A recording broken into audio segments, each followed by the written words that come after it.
বন্ধুরা, সবাই কেমন আছো? আশা করছি সবাই খুব ভালো আছো। প্রিয়াঙ্কাস প্যাশনের নতুন একটা ভিডিওর সঙ্গে তোমাদের সকলকে জানাচ্ছি প্রচুর প্রচুর ভালোবাসা আর অনেক অনেক ওয়েলকাম। যেহেতু আমি হাউসওয়াইফ, আমার বাড়ির কাজকর্ম দিয়েই আমার দিনটা শুরু হয়, আর সেই জন্য আমি ভিডিও শুরুটাও আমার বাড়ির সমস্ত কাজকর্ম দিয়েই শুরু করে থাকি। সকালবেলার দিকে আজকে প্রায় অনেকটা বেলা হয়েই তাই উঠেছিলাম। তো গিয়ে দেখি আমার শাশুড়ি মা সবজি সমস্ত কিছু কাটা ধোয়া হয়ে গিয়েছে, এমনকি রান্নাও বসিয়ে দিয়েছে। যেহেতু বাবাও কাজে যায় আর ওর বাবা অনেকটা দেরিতে অফিসে যায় আর খাবারটা দুপুরবেলা পাঠাতে হয়, সেই জন্য রান্নার চাপটা আমাদের খুব একটা থাকে না। মা সকালবেলায় শুক্তো করেছে। গতদিন রাতে, আমার কথাটাই বলতে একটু ভুল হলো, মানে গতকাল ওর বাবা বলে রেখেছিল যে আজকে কী মেনু হবে। যেহেতু আজ পূর্ণিমা, আমার শাশুড়ি মা নিরামিষ খান, সেই জন্য উনি যেদিন নিরামিষ খান সেদিন আমরাও নিরামিষ খাই। আর নিরামিষের দিন আসলে আমার মনে হয় গায়ে জ্বর চলে আসে। এইদিকে যে মাছ পছন্দ খুব একটা তা কিন্তু নয়, কিন্তু ওই যে একটু আমিষ পাতে হলে মনে হয় বেশ ভালোই লাগে, বিশেষ করে পেঁয়াজ রসুন দিয়ে যে কোনো তরকারি। আজও তার ব্যতিক্রম হয়নি সেইটা ভাবতে, কিন্তু সকালবেলায় গিয়ে যখন দেখি আজকে রান্নার মেনুতে রয়েছে দুটোই আমার পছন্দের খাবার, তখন কিন্তু আমিষের চিন্তাটা একদমই ভুলে গিয়েছি। আজ হয়েছিল শুক্তো আর হয়েছিল পনিরের তরকারি। পনিরের তরকারি আমার খুব একটা আগে ভালো লাগতো না, কিন্তু এখন নিরামিষের দিন বেশ ভালোই লাগে।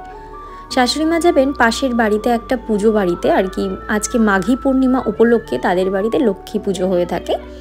সেইখানে মাকে বলেছে একটু ভোগের রান্নাটা করে দিতে।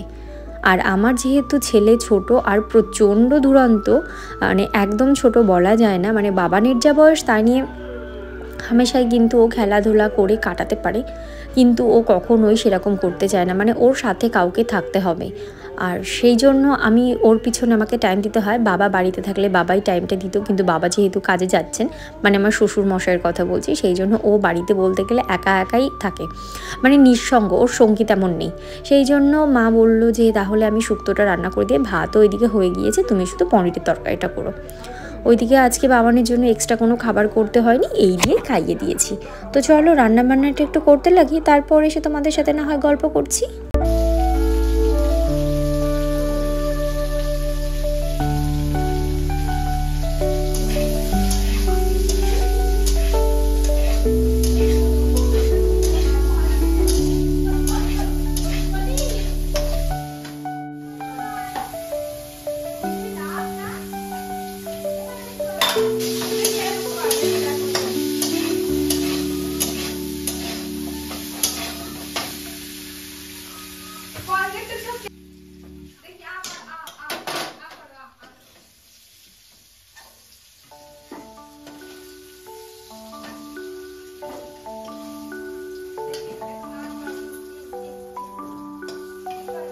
ওইদিকে বাবানকে একটু খেলনা বাটি দিয়ে বসিয়ে দিয়েছি। না, ভুল ভাবছো, বাবানের খেলনা বাটি নয়, মানে আমরা যেই সব জিনিসপত্র দিয়ে রান্না করি সেই সব জিনিসই হলো ওর খেলনা বাটি।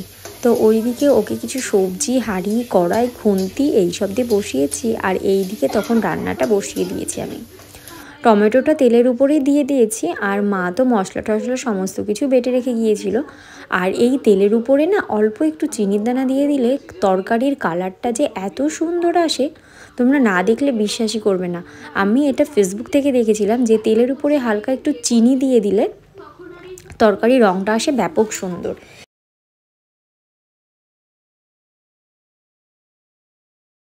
মাছ কতকাল পরে রোজি আজকে দাঁত বিরাজ করছে, ছ্যাদলা পড়িয়ে গেছে দাঁতে।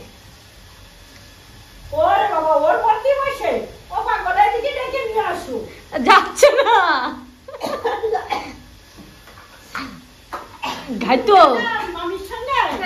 হ্যাঁ। এইদিকে মশলাটা কষানো হয়েই গিয়েছে, এবার যে আলুগুলো ভেজে রেখেছিলাম সেইগুলো দিয়ে দিলাম। আজকে পনিরটা ছিল এতটাই টাটকা, বাপরে বাপ, ভাজতে গিয়ে যে কী সমস্যায় পড়েছি, এত তুলতুলে নরম সে আর কি বলি। ভাজতে গিয়ে ভাবছিলাম যে এই না হয় ভেঙে যায়, এই না হয় ভেঙে যায়। যাই হোক, ঠাকুরের নাম ঠাম করে রান্নাটা শুরু করছিলাম বলেই মনে হয় আজকে সবজিটা ভেঙে যায়নি। ওইদিকে বাবানকে একটু খেলনা দিয়ে যেহেতু বসিয়ে দিয়েছি, সেই জন্য আমি একটু শান্তিতে এদিকে রান্নাঘরের সময়টা দিতে পারছি। মানে আমি না মাঝে মধ্যে ভাবি যাদের এরকম দুষ্টু বাচ্চা আছে আর পুরো কাজটা নিজের হাতে করতে হয় তাহলে তারা কি করে পারে। বিশেষ করে আমার বাড়িতে কাজগুলো যেহেতু আমার শ্বশুর শাশুড়ি এনারাই করে থাকেন, আমার ভাগের চাপটা একটু কম থাকে। এখন রান্না বান্না প্রায় শেষ আর আমাকে তো সময়ের মধ্যেই সমস্ত কাজটা কমপ্লিট করতে হবে।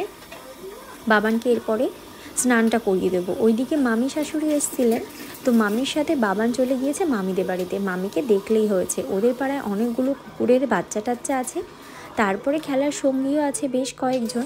সেই জন্য মামি আসলে মামির পেছন বাবান মোটেই ছাড়তে চায় না।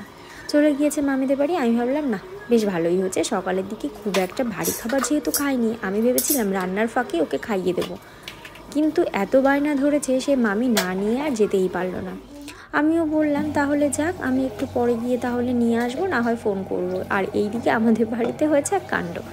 আমার ননদ দুটো মাছ নিয়ে এসেছিলো কিনে, কিন্তু আমাদের তো অ্যাকোরিয়াম রাখা নেই। কী করবে, একটা ময়দার ডাব্বা রাখা ছিল রান্নাঘরে, সেই মানে 2 দিন হয়েছে আমি ময়দাটা ওর মধ্যে ঢেলেছি, নতুন একদম কৌটোটা। ইঁদুরে কেটে যা হাল করেছে, এখন আমার ননদ ওইটাকে অ্যাকোরিয়াম বানিয়ে ওর মধ্যেই মাছ দুটোকে ছেড়েছে। জলটা দেখলাম খানিকটা ঘোলা ঘোলা হয়ে গিয়েছে, একটা মাছ মারাও গিয়েছে জানো। ওই জন্য ভাবলাম আজকে জলটা একটু চেঞ্জ করে দিই। আচ্ছা, এবারে একটা কথা বলি, অনেক তো বকবক করেছি, তরকারি এখন নামিয়ে ওর বাবার খাবার টাবারও গুছিয়ে রাখবো। একজন আমাকে বলছে এতগুলো তো চ্যানেল ক্রিয়েট করলে কোনোটার থেকে এই তো কিছুই আসলো না। হ্যাঁ, সত্যি কথা বলতে আমি অল্পতেই পেয়ে গিয়েছিলাম বলে আমি অনেকগুলো চ্যানেল ক্রিয়েট করেই ভাবতাম, মানুষের কি স্বপ্ন দেখা বারণ বলো, যে আমি ভেবেছিলাম হয়তো আর্নিং হবে এই করে আমি এতগুলো বছর পার করে ফেলেছি। কিন্তু আর্নিং যখন হয়নি তখনই ভাবলাম না, প্রথম আমি যেইটার থেকে আমার সোশ্যাল মিডিয়াতে কাজ শুরু করেছিলাম, স্বপ্ন দেখেছিলাম, আমি সেই চ্যানেলটাতেই আবার ফিরে যাব। সেই জন্য আবার আমি আমার প্রিয়াঙ্কাস প্যাশন চ্যানেলটাতেই ভিডিও শুরু করছি। আমি এখন ভেবেই নিয়েছি একদম, মানে এই ঠাকুরের পুজো দিতেই বলছি, যদি কিছু হয় আমার এই চ্যানেলটার থেকেই হবে, আর যদি কিছু না হয় তাহলে হবে না। বিশ্বাস করো, এই 11,000 মানুষের ভালোবাসার কথা না মাঝে মধ্যে মনে পড়ে যেত যখন, তখন ভাবতাম না ওই চ্যানেলটাতে আবার ফিরে যাই, তাই জন্য আবার এসেছি। বলো কি হচ্ছে, কি দেবো ওটাতে? ফ্রুটি নেই ওখানে, কি ফ্রুটি খাবে তাই? ফ্রুটি তো নেই এতে। দাদা আজকে আবার রাত্রেবেলা কাজের থেকে আসার সময় দাদা আবার নিয়ে আসবে, ঠিক আছে?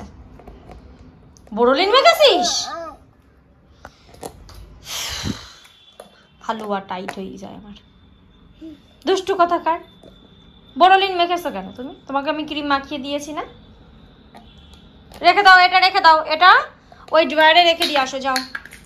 আর আমি 2 দিকে সামাল দিয়ে বলতে গেলে পারি না, যেহেতু আমার ফেসবুকের থেকেও সামান্য কিছু ইনকাম হয়, সেহেতু আমাকে ওখানেও সময়টা দিতে হয়। তারপরে ইউটিউবের ভিডিও এডিট করা, বাবানকে সামলানো, খাওয়ানো, ঘুম পাড়ানো, ওকে ঘুম পাড়িয়ে দিয়ে তারপর হলো আমি ভিডিওটা এডিট করি। আর এখন প্রায় 3টে 3:30 বাজে, তখন গিয়ে আমি খাওয়া দাওয়া করে তারপরে ভিডিও এডিট করতে বসেছি। কোনো দিন তো দুপুরবেলায় ঘুমও হয় না, কারণ বাবানের জন্য কোনো সময় ভিডিও এডিট করতে বাবানও